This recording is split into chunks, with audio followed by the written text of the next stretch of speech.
اعوذ باللہ من الشیطان الرجیم، بسم اللہ الرحمن الرحیم۔ خوب توجہ کے ساتھ انشاءاللہ دعائے سلامتی امام زمانہ پڑھتے ہیں۔ بسم اللہ الرحمن الرحیم۔ اللہم کل ولیک الحجۃ ابن الحسن صلواتک علیہ وعلی آبائہ فی هذه الساعة وفی کل ساعة ولیا وحافظا وقائدا وناصرا ودلیلا وعینا حتی تسکنہ ارضک طوعا وتمتعہ فیہا طویلا۔ اللہم صل علی محمد وآل محمد وعجل فرجہم۔ ابھی جو کرنٹ سچویشن ہے آج جو کہ سیز فائر کا اناؤنس کیا گیا تھا، السلام علیکم، اور کافی حالات جو ہیں وہ تیزی کے ساتھ تبدیلیاں بالآخر رونما ہو رہی ہیں، اور آخر الزمان کی اتفاقاً خصوصیت بھی یہی ہے کہ ہر لحظے اور ہر لمحے میں متعدد تبدیلیاں، وقائع یعنی واقعات اور حوادث رونما ہوں گے، اور اس طرح کا سین ہوگا کہ انسان ایک واقعہ کی اور ایک ایونٹ کی انالیسز یا اس کے بارے میں سوچ رہا ہوگا کہ ناگہان اگلے لمحے میں یا ایک ہی سیکنڈ میں کئی واقعات جو ہے وہ رونما ہو چکے ہوں گے، اور یہاں پر انسان کو احساس ہوگا کہ میں دنیاوی واقعات سے بہت پیچھے جا رہا ہوں، واقعات تیزی سے آگے جا رہے ہیں اور ہم مثلاً پیچھے ہیں انالیسز کے اندر۔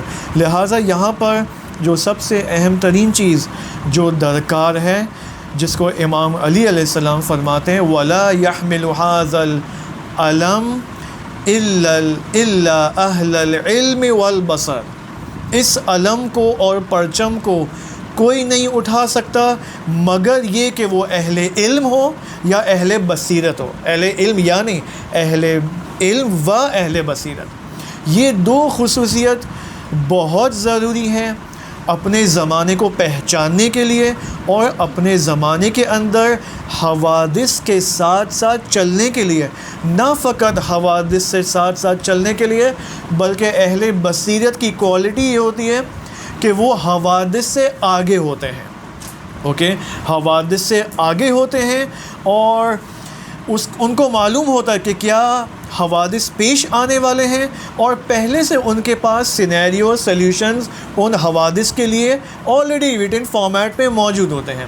ٹھیک ہے، دس از دا کوالٹی آف اہل علم و اہل بصیرت۔ لہٰذا دیکھیں، اب ہمیں معلوم ہے کہ ہم جنگ کو دیکھ رہے ہیں، اور یہاں پر صرف میں ایک چیز بتاتا چلوں بریکٹ پوائنٹ کے اندر، اور پھر میں اپنے اصل موضوع میں وارد ہوں گا۔ ہم جب اس طرح کے انالیسس کرتے ہیں نا، مثلا آپ دیکھیں جنگ کہاں ہو رہی ہے، جنگ کس کے درمیان ہو رہی ہے؟ جنگ ہو رہی ہے ایران اور امریکہ کے درمیان، جس میں آپ دیکھیں یمن بھی شامل ہے، اس میں لبنان بھی شامل ہے۔ اب جب میں آتا ہوں انالیسس کرنے کے لیے تو نارملی جو ہماری تعبیر ہوتی ہے ایران اور حق کی کامیابی کو بیان کرنے کے لیے، وہ تعبیر اچھی ہوتی ہے، لیکن اس میں ایک تھوڑی سی اس میں ایک نقص ہے چھوٹا سا۔ مثلا ہم کیا کہتے ہیں، ہم نے آج یہ فتح کیا، ہم نے آج یہ کیا، ہم نے آج امریکہ کے F-35 کو گرا دیا۔ یہ جو ہم ہیں یہ کون ہے؟ حق کا لشکر، رائٹ؟ لیکن اسی کے اندر ایک مسکنسیپشن کیا کریٹ ہو جاتا ہے کہ میں ایز اے پاکستانی بھی اس ہم میں شامل ہوں، رائٹ؟ کامیابی ہماری بھی ہے۔ پرابلم کدھر ہے؟ پرابلم یہ کہ جب ہم کہتے ہیں ہم کامیاب ہو گئے اور ہم نے مجبور کیا ٹرمپ کو کہ وہ سیز فائر ایکسیپٹ کریں، ہماری کیا ذمہ داری؟ یہاں پر ہماری وہ ذمہ داری ڈیلیٹ ہو جاتی ہے، حذف ہو جاتی ہے کہ ہم تو جیت رہے ہیں۔ جب ہم جیت رہے ہیں اور ہم یوں بیان کرتے ہیں کہ ہم جیت رہے ہیں، ہم کامیاب ہوئے، تو ہماری ذمہ داری پہ ایز اے پاکستانی ہم نہیں پوچھتے، ہم سوال نہیں کرتے، کیونکہ ہم تو جیت رہے ہیں، رائٹ؟ دس مینز ہم وار لڑ رہے ہیں، ہم جنگ جبکہ ہم جنگ نہیں لڑ رہے۔ ٹھیک ہے، ہم دعا کر رہے ہیں، سب کچھ ہے، لیکن پریکٹیکلی میدان میں کون ہے؟ دوسرے افراد ہیں۔ ٹھیک ہے، تو اگرچہ یہ تعبیر اور یہ جملہ اچھا ہے کہ ہم نے یہ کیا، ہم نے وہ کیا، آج ہم نے باطل کو شکست دے دی، لیکن اس کے ضمن میں اگر ہم اپنی ذمہ داری لوکل ایز اے پاکستانی ہم بیان نہیں کریں گے ان محافلوں کے اندر تو یہ ایک پرابلم ہو جائے گی.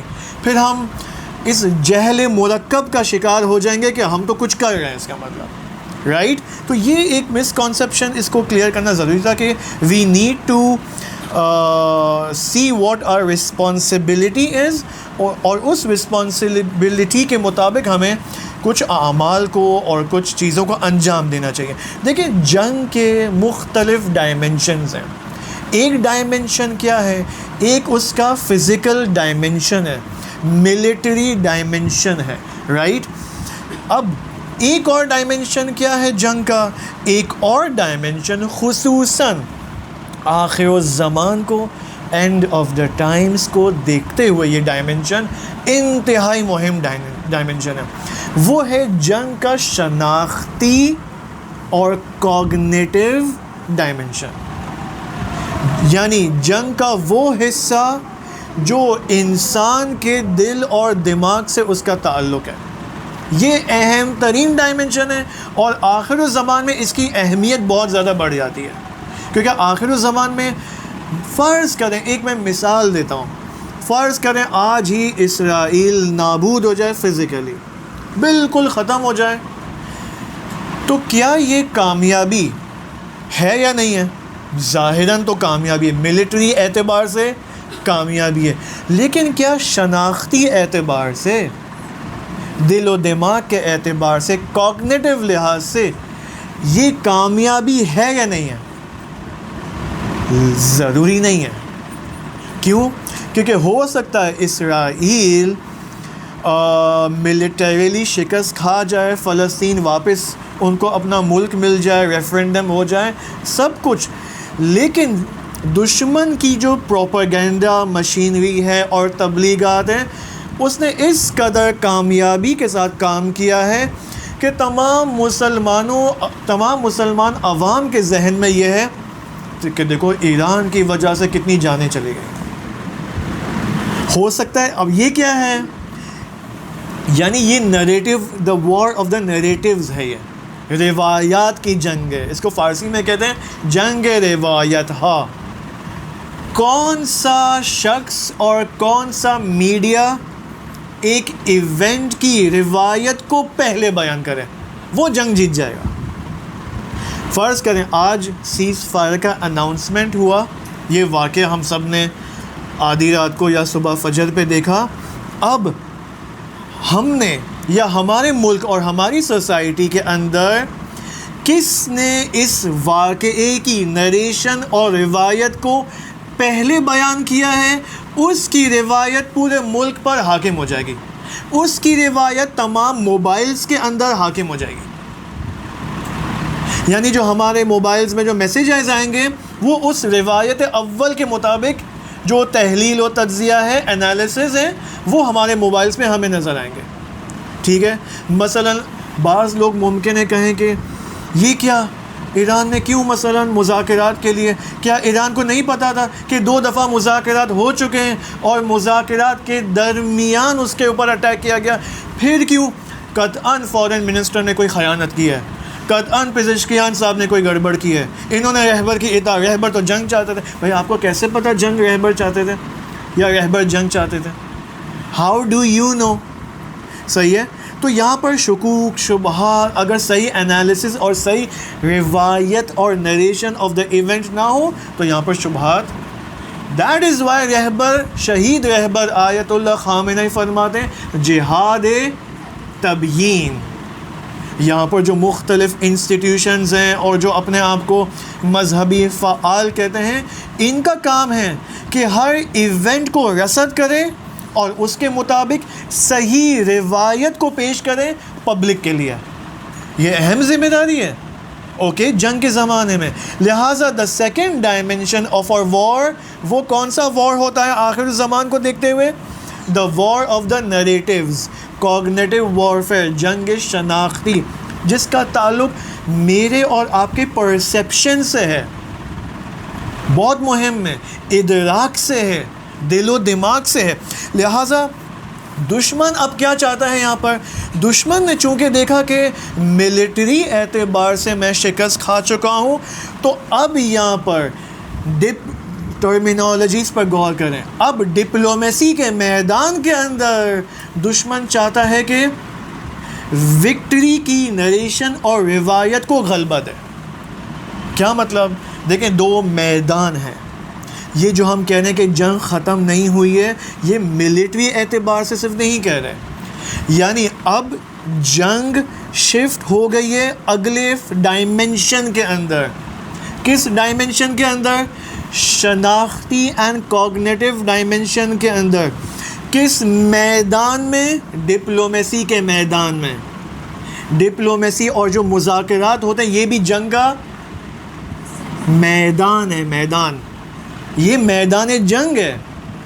بعض اوقات میدان جنگ ایک خاک ہوتی ہے، ایک زمین ہوتی ہے، آمنے سامنے دشمن ایک دوسرے کے اوپر گولی چلا رہے ہیں. بعض اوقات میدان جنگ میز ہوتا ہے، ٹیبل ہوتا ہے، ٹاکس ہوتا ہے. سامنے دشمن ہے، یہاں پر اس کا اپنا دشمن ہے. دونوں کے آپس میں جو مذاکرات ہیں یہ خود میدان جنگ ہے. اب یہ جو میدان جنگ ہے یعنی میدان ڈپلومیسی، یہ مہم تر ہے. کس میدان سے؟ ملٹری میدان سے.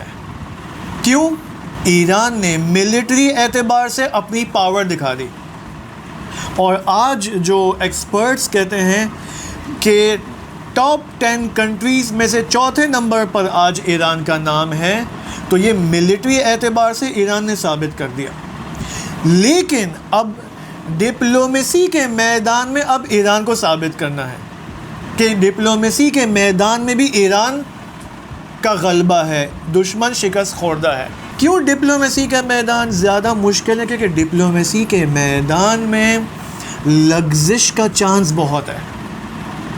فرض کریں ایک طرف ایرانین ڈیلیگیشن ہے on one side of the میز، the other side of the میز کون ہے؟ امریکن ڈیلیگیشن ہے. دونوں اینیمیز ہیں، ٹھیک ہے، دونوں کا دل چاہے ایک دوسرے کو وہیں گولی مار دیں، ٹھیک ہے. یہاں پر اگر جو حکومتی مسئولین ہیں ایران کے، اگر ان کے دل میں غلطی سے کوئی وسوسہ آ گیا تو یہاں پر مذاکرات ناکام ہو سکتے ہیں، ڈپلومیسی کے میدان میں شکست کھا سکتے ہیں. بہت خطرناک ہے.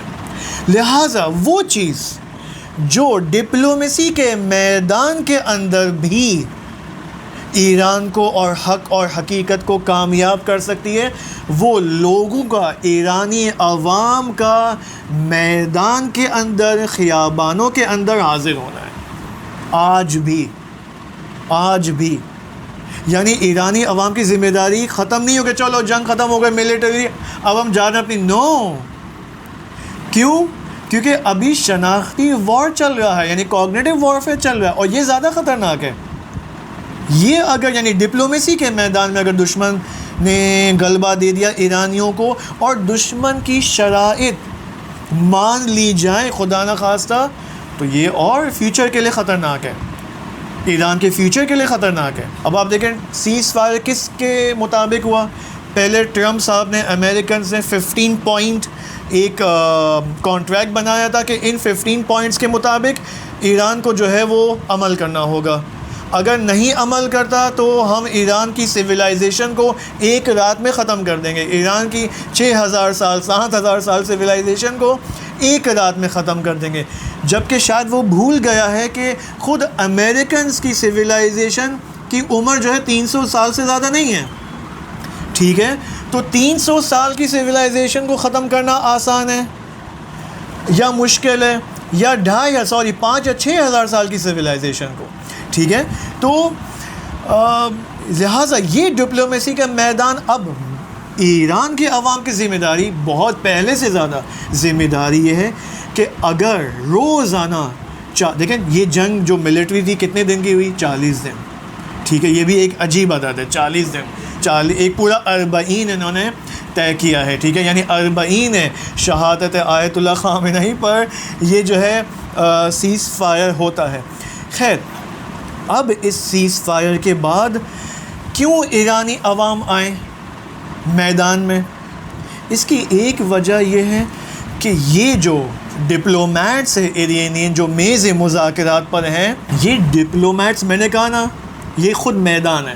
اگر میدان جنگ ہے تو یہ ڈپلومیٹس اپنے آپ کو کس حیثیت سے دیکھیں گے؟ ایک جنگجو سپاہی کی حیثیت سے.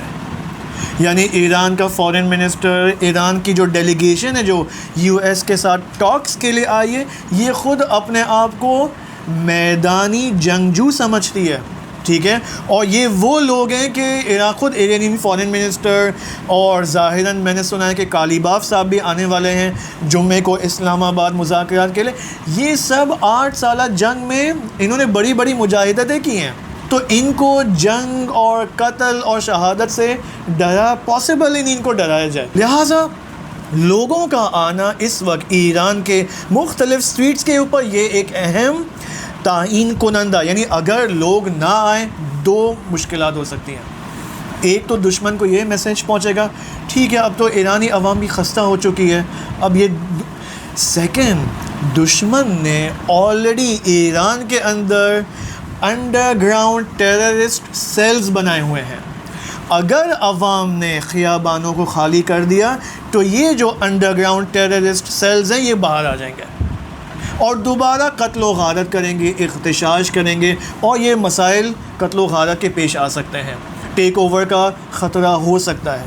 لہٰذا اس اعتبار سے دشمن کا عوام کا آنا روڈ پہ یعنی خالی نہ چھوڑنا ابھی بھی ضروری ہے اور پہلے سے زیادہ ہونا ضروری ہے. ٹھیک ہے، یہ ایک کام. تیسرا دیکھیں، ہمارے علماء نے ایک بہت خوبصورت بات کی، وہ یہ کہ آپ دیکھیں یہ جنگ کون سی جنگ تھی؟ جنگ رمضان. 10 رمضان سے اس جنگ کا آغاز ہوا.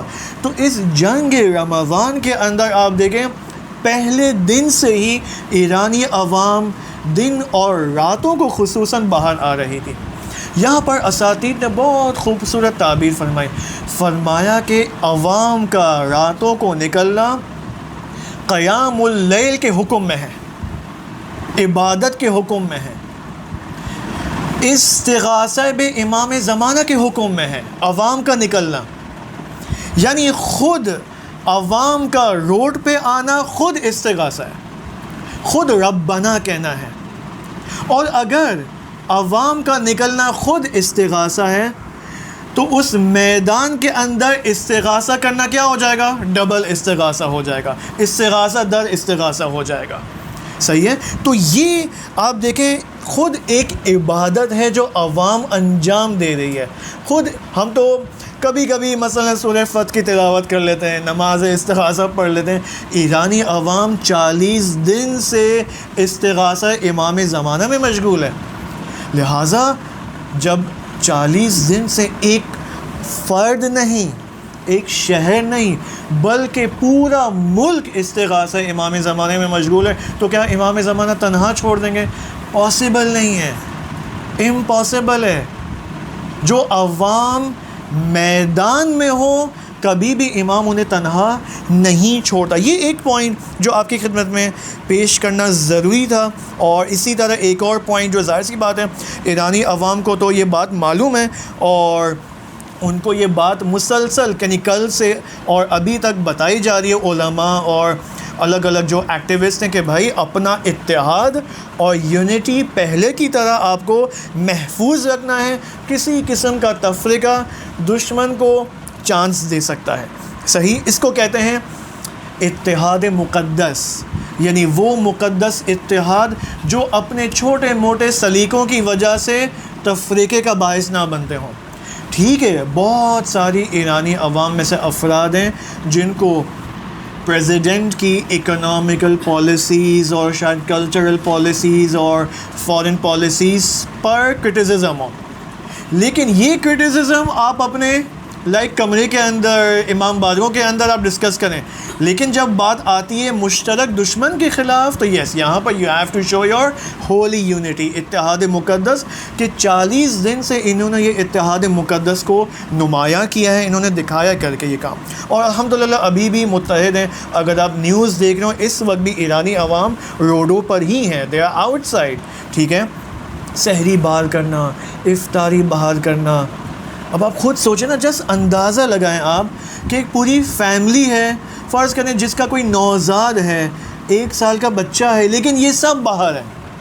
یہ سب باہر ہیں. کتنی انسان کو تکلیفیں سہنی پڑتی ہیں, آسان نہیں ہے. آپ سب نے 40 کی واک کو ایکسپیرینس کیا ہوگا, بہت مشکل ہوتے. اٹس ناٹ این, اب ایک قوم 40 دن 40 اندر 40 ہے, یعنی دے آر لائک 40 کی طرح روزانہ وہ واکنگ میں مشغول ہیں, باہر نکل رہے ہیں. اب بچے کا پیمپر ہے, بچے کا رونا ہے, کھانا کھلانا ہے, ہزاروں مشکلات ہیں, ٹھیک ہے. کتنے لوگ شاید جاب پہ نہیں جا رہے ہوں گے اس میدان میں حضور کی وجہ سے. کتنی بڑی قربانیاں آئی ہیں, ہزاروں مشکلات ہیں. یہ ایک بات. اب البتہ ابھی ہم بعد میں ڈسکس کریں گے کہ یہ نہیں کہ صرف ایرانی عوام کی ہمیں اپنے بارے میں بھی بات کرنی ہے, ورنہ تو فائدہ کیا پھر ان چیزوں کا, پھر ان سیشن کو کوئی فائدہ نہیں ہے. اوکے خوب. تو یہ ایک بات مجھے آپ سب کو بتانی تھی, اور وہ بتا دی کہ میدان جنگ کے الگ الگ ڈائمنشنز ہیں. کلی طور پر 2 ڈائمنشنز کیا ہو جائیں گے, ایک ملٹری ڈائمنشن اور 2 ڈپلومیسی کا ڈائمنشن, کہ جس کے اندر کون سی چیز حاکم ہے, کون سی وار حاکم ہے, شناختی کوگنیٹو وارفیئر. ٹھیک ہے, اب ہم اس کو دیکھ لیتے ہیں. آپ دیکھیں جو مثال میں نے یہاں پر لکھی ہے جنگ بدر کے حوالے سے. جنگ بدر میں ہم دیکھتے ہیں قرآن کی عجیب تعبیر ہے سورہ آل عمران کے اندر. جنگ بدر میں مسلمان یہ دیکھتے ہیں کہ قریش کے جو تجاری اور اقتصادی جو ڈیلیگیشن ہے وہ آئی ہوئی ہے, اور یہاں پر ان کے ساتھ 40 نگہبان ہیں. اب کلن ایک مفصل قصہ ہے آل عمران کے ذیل میں کبھی آپ کی خدمت میں پیش کروں گا. بہت ضروری ہے جنگ بدر کو اور جنگ احد کو ڈسکس کرنا, اور اس کو آج کے زمانے میں اپلائی کرنا. جنگ احد اس قدر سینسٹیو جنگ ہے کہ خداوند متعال نے آل عمران سورہ کے اندر 60 آیات میں بیان کیا ہے, پے در پہ. ایسا نہیں خدا نے بیچ میں کوئی بریک لیا ہو, اوکے, اس جنگ کو بیان نہیں, 60 آیات پے در پہ بیان کیا ہے.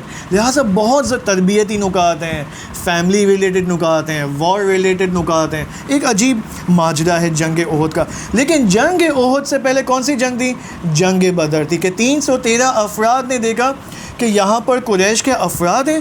خداوند متعال نے کاش میں وہ آیت لے کے آتا سورہ آل عمران میں. ظاہراً خداوند متعال نے فرمایا کہ تم جو کہ 313 ہو اور سامنے تمہارے مثلاً 40 قریش کے جو نگہبان ہیں, تم تو یہ سمجھتے تھے کہ, اور تم یہ مثلاً چاہتے تھے کہ یہ جو قریش کے افراد ہیں یہ تمہارے ہاتھوں شکست کھا جائیں. یہ تمہیں دیکھ کر تم جو 313 کے اندر ہو, افراد پر مشتمل ہو, تمہیں دیکھ کر مبہوت ہو جائیں, ان کے اوپر رعب و وحشت طاری ہو جائے. ناگہان خدا نے کیا کیا, ناگہان مسلمانوں نے دیکھا نو, یہ تو فقط 40 نگہبان نہیں ہیں بلکہ 1000 کی تعداد کا لشکر ہے قریش. یعنی 40 نگہبان ظاہراً نظر آ رہے ہیں, بعد میں پتہ چلا نو یہ تو 1000 کی تعداد کا لشکر ہے, اور اپنا تمام جنگی ساز و سامان لے کر آئے ہیں, اور ہم تو وہیں کے وہیں کھڑے ہیں 313. دیکھیں خدا کیسے امتحان لیتا ہے. جب مسلمانوں نے دیکھا کہ 313 ہم 313 ہیں اور سامنے 1000 کا لشکر ہے, تو خداوند متعال نے دیکھے کیا فرمایا, وہی استغاثہ. اگر تم اپنے رب کے سامنے استغاثہ کرو گے تو تمہارا رب تمہیں جواب دے گا. آگے انی ممدکم بألف من الملائکۃ مردفین, میں تمہاری مدد کروں گا 1000 ملائکہ مردفین کو نازل کرنے کے ذریعے. اور آپ دیکھیں 40 دن ملت ایران نے کیا کیا, میدان کے اندر حاضر ہو کے استغاثہ کیا. میں کیوں یہ بار بار کہہ رہا ہوں, بہت ضروری ہے میدان میں آ کر استغاثہ کرنا اور سائٹ پر کسی کونے میں اے سی کے نیچے استغاثہ کرنا, دونوں کے درمیان فرق ہے. یہ جو مسلمان تھے جو جنگ بدر کے اندر, انہوں نے میدان میں استغاثہ کیا, کہیں گوشے کنار میں جا کر استغاثہ نہیں کیا.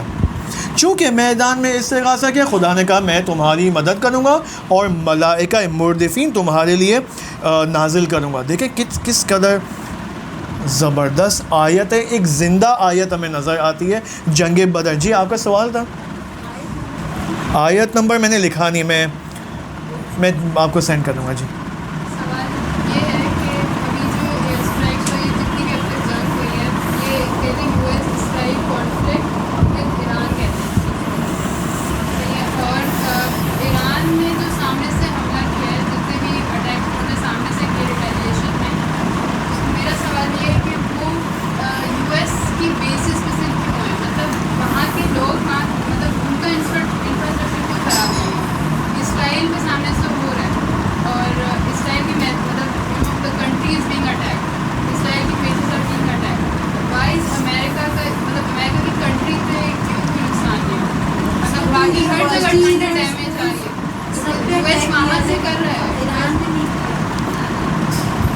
امریکہ اور ایران کے درمیان کتنا فاصلہ ہے؟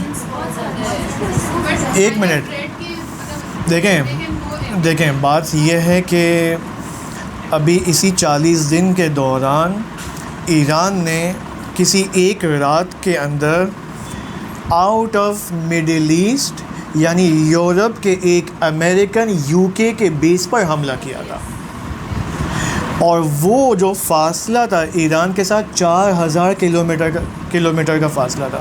جب ٹرمپ نے 2 دن پہلے یہ ٹویٹ کیا تھا کہ ایران کے پاس اب ٹائم ختم ہے، رات کو 8 بجے منگل رات کو 8 بجے ہم پوری سویلائزیشن ختم کر دیں گے، تو ایران نے کیا دھمکی دی تھی جواب میں؟ اگر آپ نے ٹویٹ دیکھا ہو سپاہ کا، ایران نے کہا تھا کہ اگر ایسا کچھ ہوا، ایک تو پورا مڈل ایسٹ بلیک آؤٹ ہو جائے گا، پورا مڈل ایسٹ لوڈ شیڈنگ کا شکار ہو جائے گا آل گلف کنٹریز میں۔ دوسرا کیا کہا تھا؟ دوسرا یہ کہا تھا کہ یہ جو ہمارا جو جواب ہوگا نا that will be beyond regional, یہ ایران نے کہا تھا۔ اور کوئی بعید نہیں ہے کہ ایران کے پاس امریکہ تک کی بھی میزائل ہو۔ دوسری بات جو میں ان کے جواب میں کہنا چاہوں گا وہ یہ کہ ایران نے صرف ان 40 دنوں میں امریکن ملٹری بیسز پر حملہ نہیں کیا ہے۔ اگر آپ یہ سوچ رہی ہیں تو بہت غلط فہمی ہے آپ کی۔ دبئی کے اندر اور پورے گلف اسٹیٹس میں جتنے بھی بزنس انٹرسٹ ہیں ان سب پر حملہ کیا ہے۔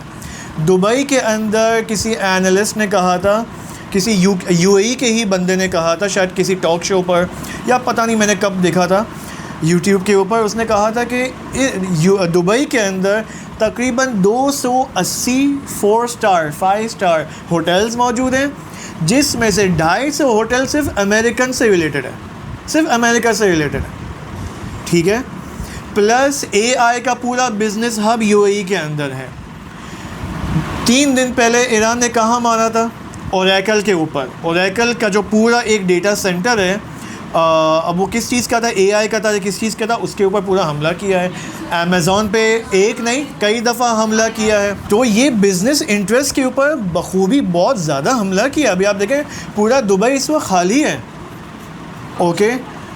کوئی کہہ رہا تھا کہ ایران سے بہت سارے لوگ پاکستانی یہاں پر آ رہے ہیں، اس سے کئی شاید تعداد میں زیادہ دبئی سے یہاں پر واپس آ گئے۔ یہاں پر ایک اہم ترین چیز جس کو اب ہمیں جو کرنا چاہیے، ہماری یہاں پر کیا ذمہ داری بنتی ہے؟ ہماری فی الحال واحد ذمہ داری اور شاید ارجنٹ ذمہ داری جہاد تبیین ہے۔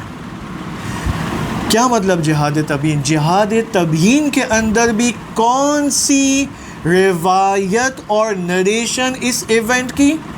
الہی نریشن، الہی روایت، نہ کہ زمینی روایت۔ زمینی روایت کیا ہو جائے گا اس ایونٹ کا؟ ایران نے 40 دنوں میں اتنے میزائلز مارے اور نتیجے میں امریکہ کے اتنے سولجرز زخمی ہوئے۔ ایران نے کس ملک پر کتنے میزائلز 40 دنوں میں ماری، یہ کیا ہو جائے گا؟ زمینی روایت کی کیا خصوصیت ہے؟ جو ایک زمان اور مکان تک محدود رہتی ہے۔ لیکن روایت الہی کون سی روایت ہوتی ہے؟ جو فرا زمان فرا مکان ہوتی ہے، جو عالم غیب کی کیلکولیشنز کو بھی دیکھتا ہے، اور اس سے بھی بہتر تعبیر قرآنی تعبیر جو سنت الہی کی پرسپیکٹیو سے دیکھتا ہے۔ جی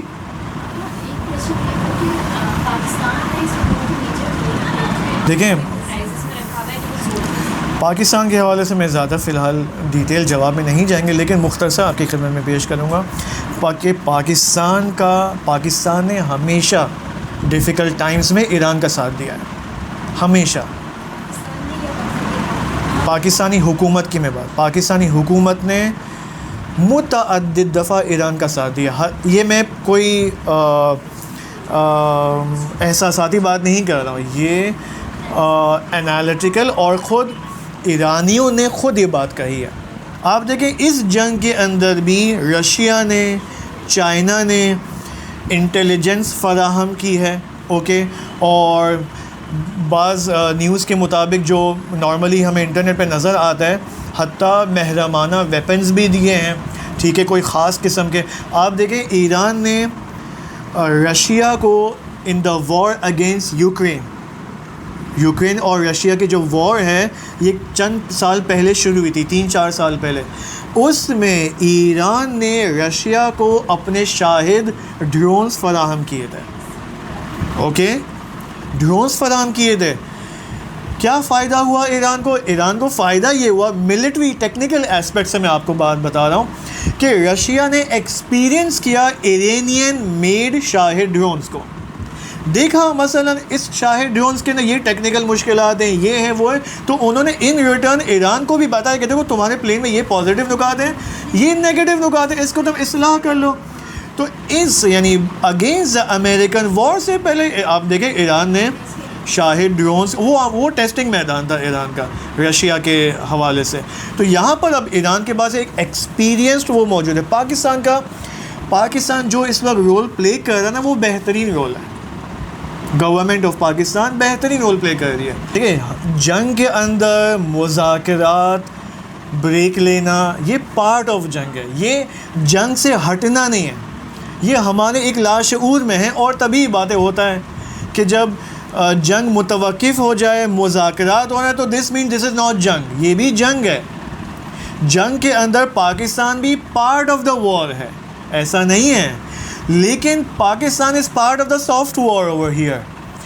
اب یہاں پر اگر ہم پاکستانی عوام کو دیکھیں تو پاکستانی عوام کو یہاں پر آپ دیکھیں حکومت نے ایک کھلی چھوٹ دی ہے کہ آپ مثلا ایران کے حوالے سے مثلا مجلسیں برپا کریں, رہبر کے 40 کو آپ منائیں. اوکے, جلسے آپ دیکھیں اس وقت 40 دنوں میں کتنے جلسے ہوئے ہیں نشتر پاک, اور کبھی حکومت نے روکا. صحیح ہے, نہیں ایسی کوئی بات نہیں ہے. پاکستانی حکومت نے اگر آپ کو جو ہے وہ اپورچونٹی دی ہے کہ آپ یہ جلسے اور مجالس ہیں اور علمی نشستیں برگزار کریں, تو یہ آپ کا کام ہے کہ ان جلسوں کے اندر فقط احساساتی باتیں نہیں کریں, کہ 99% ابھی تک احساساتی باتیں ہو رہی ہیں. سوری ٹو سے نشتر پاک میں بھی جو ابھی 4 گھنٹے کا جلسہ ہوا تھا 2 ہفتے پہلے, یہ فقط احساسات کا ابراز تھا. وہاں پر ایک نوحہ خان ہے, نام نہیں لیتا, انتہائی دیکھیں نریٹو بہت مہم ہے, انتہائی غلط نریٹو انہوں نے بیان کیا کہ رہبر تنہا مارے گئے. مظلومانہ کس نے کہا رہبر تنہا مارے گئے؟ کیا رہبر نے ایرانی عوام کو آج تک یہ کہا کہ تم نے مجھے؟ کبھی نہیں کہا. بلکہ رہبر وہ شخصیت ہے جو راضی ہو کر گئے ایرانی عوام سے, راضی ہو کر گئے. یہ الگ بات ہے کہ ہم نے شاید ہم نے تنہا چھوڑا ہوگا رہبر کو, کیونکہ ہم نے رہبر کی سوچ نہیں پڑھی, ان کی سپیچز نہیں سنی, ہم نے یس اس اعتبار سے. لیکن یہ نریٹو بار بار ہر حادثے کو امام علی کی مظلومیت کا ٹیگ پہنا دینا, یہ غلط ہے کہ چونکہ علی مظلوم تھے بس ہر زمانے میں حق مظلوم ہوگا. یہ رہبر کے جملے میں آپ کو بتا رہا ہوں, فرماتے کہ جمہوری اسلامی مظلوم ہست, جمہوری اسلامی مظلوم ہے, ولی مظلوم مقتدر, ولی مظلوم مقتدر, پاورفل مظلوم ہے, پاور میں رہ کر مظلوم ہے. یہ ہے, ہمیں اس نریٹو کو پہنچانا ضروری ہے لوگوں تک, حتیٰ انقلابی عوام تک, کہ ہمیشہ رہبر تنہا, وہ تنہا. ایرانی عوام کو دیکھو بے حجاب ہے, رہبر کی بات نہیں سنتی ہے. بھائی یہی بے حجاب آج میدان میں ہے, 40 دنوں سے یہی بے حجاب میدان میں. آپ ان کے انٹرویوز دیکھیں, جب ان کو پتہ چلا ایرانی عوام کو کہ ٹرمپ نے دھمکی دی ہے کہ ہم ایک رات میں تمہیں نابود کر دیں گے پوری سویلائزیشن کو, یہی بے حجاب خواتین, با حجاب خواتین خاندان, یہ لوگ گئے الگ الگ پیٹرو کیمیکل ریفائنریز کے آس پاس, الیکٹریکل ان بورڈز کے آس پاس گئے, اور انہوں نے اپنا پورا ایک حلقہ بنایا پروٹیکشن کے لیے, پلوں کے اوپر, برجز کے اوپر. دیکھیں میں ایک بات بتاؤں, دیکھیں ہمیں ایک چیز سیکھنی چاہیے, اور شہید آیت اللہ خامنئی نے ان 40 سالوں میں ہمیں اپنے مختلف سپیچز کے ذریعے یہی بات بیان کرنے کی کوشش کی ہے, سمجھانے کی کوشش کی ہے کہ آپ دشمن اور مخالف کے درمیان فرق کریں. آپ دشمن اور مخالف کے درمیان فرق ہے. پھر دشمن کی بھی کیٹیگریز ہیں. آپ کو دشمن کو اصلی فرعی کرنا ہوگا, پرائمری سیکنڈری کرنا ہوگا. اصلی ترین دشمن کون ہے؟ سعودی. ابھی سے پہلے, یعنی اس واقعے سے پہلے, کیونکہ یہ دیکھیں خود آسان نہیں ہے انالیسس کرنا, ایران سعودی کو ایز اے دشمن ٹریٹ نہیں کرتا, مخالف ٹریٹ کرتا ہے. وہابی مخالف ہے, دشمن نہیں ہے. کیوں؟ کیونکہ خدا کو تو مانتا ہے, رائٹ؟ مانتا ہے نہیں مانتا؟ مانتا ہے. رسول کو مانتا ہے. کچھ اعتبار سے انحراف کا شکار ہے. ہاں, گورنمنٹ اگر اعلان کرے کہ یس ہم امریکہ کے بالکل ساتھ ہیں, اس کے کیمپ میں ہیں, تو یہ تبدیل ہو جائے گا دشمن میں. یس, یہاں بھی آپ کو ڈفرینشیٹ کرنا ضروری ہے. سعودی گورنمنٹ دشمن ہوگی لیکن عوام دشمن نہیں ہوگی, یہ آپ ذہن میں رکھیں. اس وقت ساری عرب عوام تقریباً ایران کے ساتھ ہے. رہبر فرماتے ہیں اصلی دشمن اسرائیل نہیں ہے, امریکہ ہے. کیوں؟ اس بیان سے جو بتا رہا ہوں. اصلی دشمن وہ زائنسٹ گینگ ہے, یہ رہبر کی تعبیر ہے, جن کے ملٹی ٹریلین ڈالرز کے بزنسز ہیں اس وقت امریکہ کے اندر, جو اس وقت میڈیا ان کے ہاتھ میں ہے, اور مثلاً آپ دیکھیں پولیٹیکل انفلٹریشن ان کے ہاتھ میں ہے, صحیح ہے, اور یہ ساری چیزیں, نفوذ ان کا ہے امریکن پولیٹکس کے اندر, ٹھیک ہے. یہ جو صہیونسٹ طبقہ ہے, یہ رہبر فرماتے ہیں یہ فارسی میں یہ طبقہ, یہ ایک اجتماعی معاشرتی طبقہ ہے. معاشرے میں الگ الگ طبقے ہوتے ہیں, رائٹ؟ یہ صہیونسٹ اجتماعی طبقہ ہے امریکہ کے اندر, اوکے, جو اس وقت امریکہ کے اندر ہے. یہ اصل دشمن ہے. یہ اصل چونکہ امریکہ میں ہے تو امریکہ یہاں پر بن جائے گا شیطان اکبر, شیطان اعظم. اسرائیل کیا ہے؟ اسرائیل امریکہ کا ہیڈ کوارٹر ہے مڈل ایسٹ کے اندر, اوکے, امریکہ کا ہیڈ کوارٹر ہے مڈل ایسٹ کے اندر. لہٰذا اسرائیل کو ختم کرنا پہلا مرحلہ ہے, فائنل اینڈ نہیں ہے اسرائیل کو ختم کرنا. دوسرا مرحلہ کیا ہے؟ امریکہ کا ڈکلائن آف امریکہ. تیسرا مرحلہ جو کہ فائنل مرحلہ ہے, دنیا میں سے ظالمانہ نظام کو ختم کرنا, اوکے. یہ بن جائے گا زمین سازی ظہور امام زمان.